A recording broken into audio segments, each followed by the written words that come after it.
ఇంత లోతుండేనా? ఇంత పెద్ద బావి ఇంత లోతా? ఇది లోత. ఇట్లాంటి బావిలు 100 చూసిన.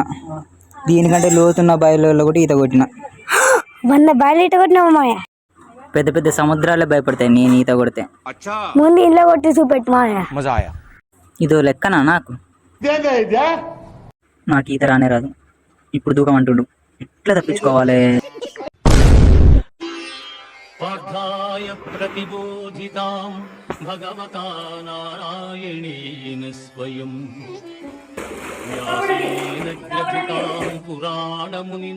బమ్మర్ది ట్యూబ్ పట్టుకోరా. బావా, నన్ను కాపాడడానికి ఇస్తున్నావా లేకపోతే చంపడానికి ఇస్తున్నావా? ఈత రానప్పుడు ఎందుకు దూకినావు బామ్మర్ది? నేనేడ దూకిన బావా, నాకు ఈత వచ్చా నీ ఈతలకు చెప్పుకున్నందుకు. ఎందుకని నీ కొనుక్కు దొబ్బిండు బావా.